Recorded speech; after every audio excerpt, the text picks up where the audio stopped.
আমি অঙ্কিতা। আজকাল শরীরটা না খুব একটা ভালো যাচ্ছে না। তাই আগের দিন ডাক্তার দেখাতে গেছিলাম। তো ডাক্তার কিছু টেস্ট দিয়েছিল করাতে। তাই সকালে ব্লাড নিয়ে গেছে। আরও কিছু টেস্ট বাকি।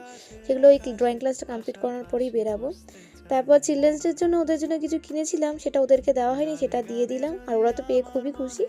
তারপর রেডি হয়ে ভাইয়ের সাথে চলে গেছিলাম সোনুসক্যানে। টেস্ট হয়ে যাবার পর একটু দিদির বাড়ি যাবার প্ল্যান করলাম হঠাৎ করে। দিদি জানে না যে যাব, সারপ্রাইজ বলতে পারো। গিয়ে দেখছি তখনও পুপু ঘুমাচ্ছে। ও তো আসলে জানে না আমরা হঠাৎ করে এইভাবে চলে আসবো। তাও কিছুক্ষণ পরেই উঠে গেছিলো, তখনও চোখে ঘুম। আর আমার হাত নিয়ে খেলছে। নীল পালিশ পরেছিলাম, সেটাই আসলে দেখছিল। ওর জন্য মাজা কিনে নিয়ে গেছিলাম, ওটা আমাকে দিচ্ছে, তবে কাউকে ধরতে দিচ্ছিল না। কেউ ধরলে এরকম করে চিৎকার করছিল। তো দিদি আমাদেরকে বিরিয়ানি এনে খাইয়েছিল। আর এখানে দেখো পুপু বসে আছে, ওকেও দিতে হবে, তবে ও যেইভাবে বলবে সেইভাবে দিতে হবে, নাহলে ও খাবে না। হঠাৎ করে বাড়ি যাওয়ার সিদ্ধান্তটা সত্যি আজকে মনটা ভালো করে দিল।